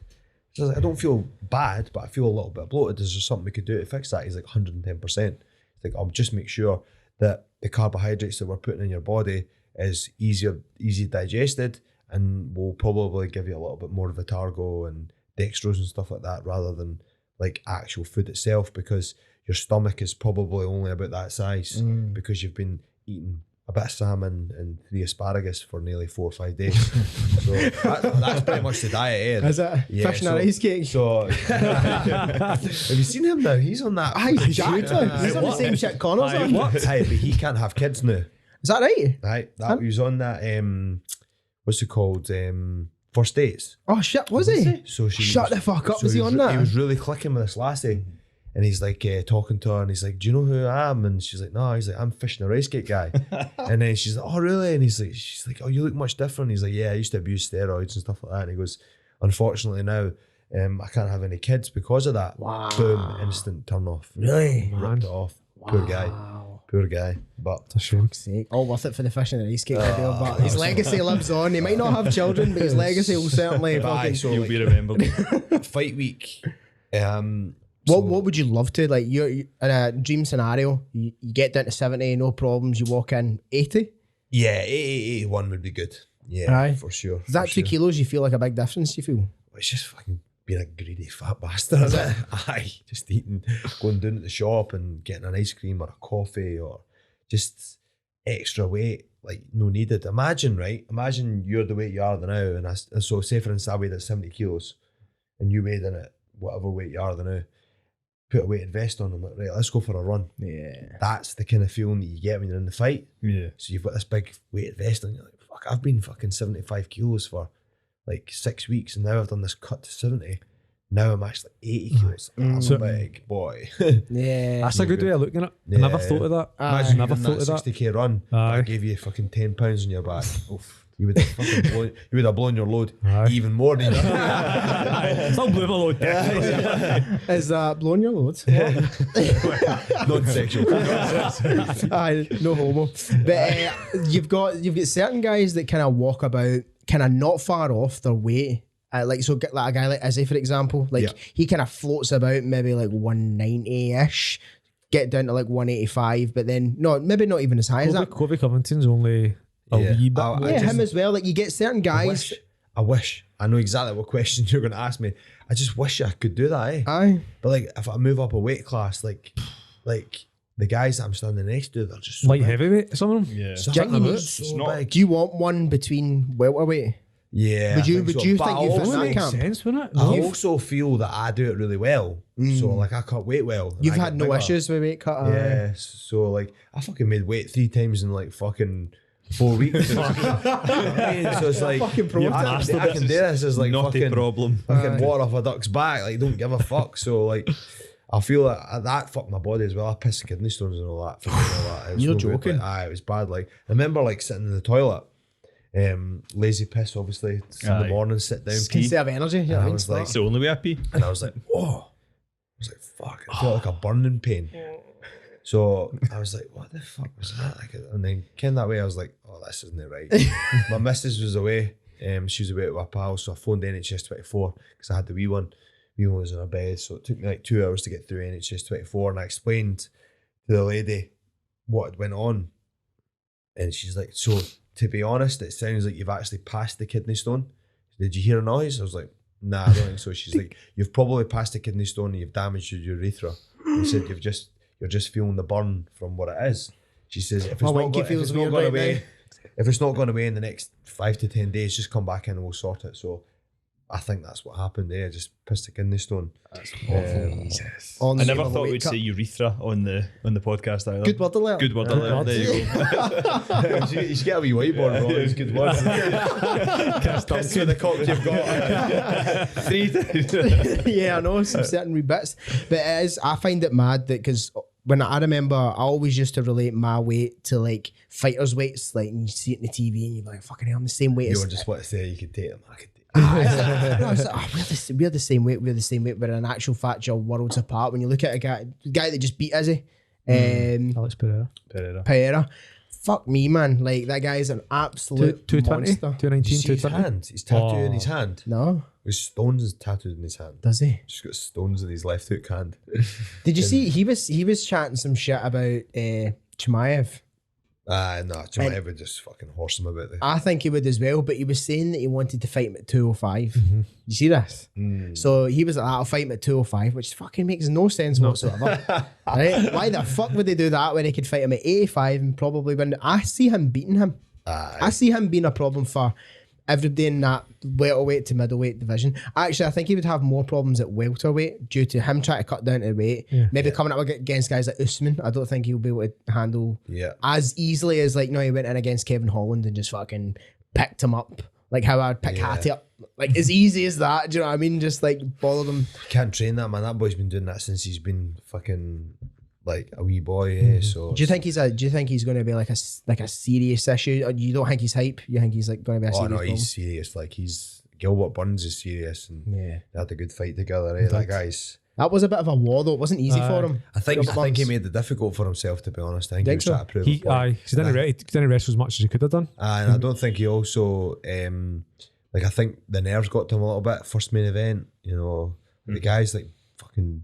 How many fights was that when he was in? 10. Aye. No, how many fights has he been in the UFC? Four. That was his Like fourth. I four. think four. Gilbert was his fourth, or he'd had four, and then it was Gilbert. I Oh, think. that's fucking a lot to ask, eh? Yeah. Fucking imagine like there's me had 2 Contender Series fights. They told me like 2 fights time your main event. I'm like, Aye, Poirier. Well, you wanted to fight a legend on your first fight. oh, true. Do you know what I mean? So, like, That's like, do you obviously now you're looking.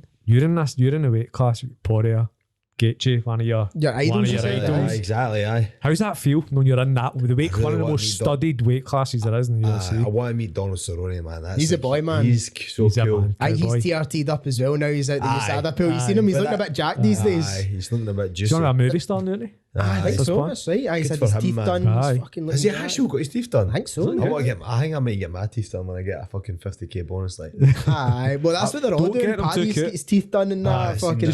Just get what they call veneer. No, what do you call them? Grouse. No. no. I mean, that's not that shout.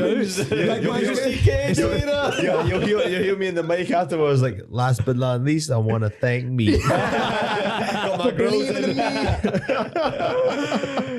I don't know what they're called. The things you get is popping on the teeth. You Aye, actually it's take like your teeth veneers, out. aye, it's like veneers, like, like, you know what I'm cut talking them on, about? aye, Aye. cut them on. Because you see people getting their teeth thinned down, I'm like, nah. You don't want the full turkey bad boys, man. Come on. Every 3 years, you get that done, don't Aye. you? Did Or Darren something. Till get that done, I'm sure? Aye. Aye, he definitely got the turkey See, teeth. if, as a fighter, you'd be like, somebody hits me fucking hard enough, they're just going to knock them out, right? You just get the wee. They're going to get knocked out anyway. Do you know what I mean? At some point, Aye. potentially. I screenshotted a boy's teeth the other day. And Have you got them?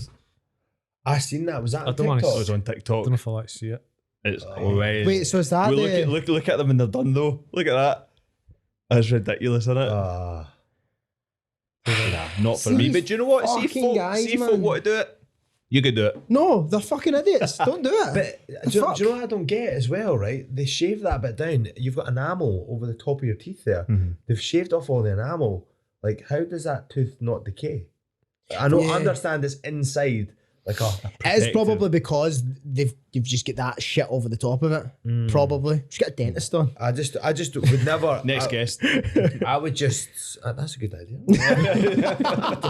Imagine that. Do you know any dentists, by the way? No, no any good ones. But I like see the thought of, like shaving down your teeth Fear, and that. fear. I would get the popo ones, as long as it didn't do anything to my mouth.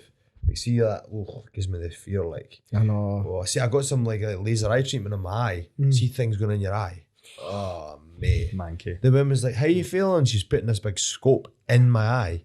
Like this, it's like it was actually this big. I think I'm sure it was this big. As fat as that. Putting it in my eye so she could laser the back of my eyes, like, and it was actually the laser was absolutely. Was your eye fine. no twitching like mad? Aye, but I couldn't blink because she's got this hanging it.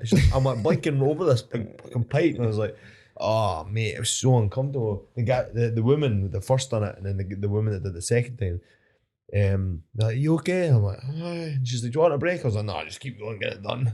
My eyes streaming with water. It's Fucking hell. One of my clients is actually getting an eye thing done and he's got really bad eyesight. And I know he'll actually be listening to this as well. And I might be butchering this and he'll probably tell me, you said it wrong, but fuck it, I'll say it anyway. But apparently he's getting this sort of procedure where they actually put a small slit above your eye and then insert like a kind of contact lens within your eyeball. So it's just permanently there. But like every so often you just get like that replaced, like every however many years. how amazing is fucking like Technology. and like see like the emergency rooms like being able to like fucking stitch an arm on your arse. Show you this guy. Like how mad is all that? Like, all these like I know we're like Scan your brain. scan your brain. Aye. A guy no got a bobby put in his arm. I seen that. I seen that. Proper. What the fuck pages are used to? I didn't see that. Same Did you one. see that? I did not see that. We need to chat. Show me that site. Kind of coming towards the end of this. It's been a quick 2 hours, right? I know, but I want to. Danny's got a good question, right? I want you take a stage. So we asked every guest this, right? The two that we've had on. Do it, Father. We asked every guest. That's a lot, right? He didn't lie. So I didn't lie. So if you get a lesson that you've learned in life that you could share with us. Aye, for sure. So like, see, the way I got into MMA was I was a shepherd and my mum died, and I was almost like an epiphany to say, life's too short and like, go and do what you enjoy. So when my mum died, I was like, you know what, I'm going to go and do the gym. I just wanted to go to the gym and enjoy training and enjoy this and enjoy that. So I threw myself into the gym. I was never good at rugby, as I said before, or good enough. So I was like, you know what, I'm going to go into the gym and enjoy the gym. So I went in and it's snowballed now into what I am today, like in the UFC. So like, listen, don't like, this is another cliche thing, but you should not be going through your life fucking doing something you don't want to do.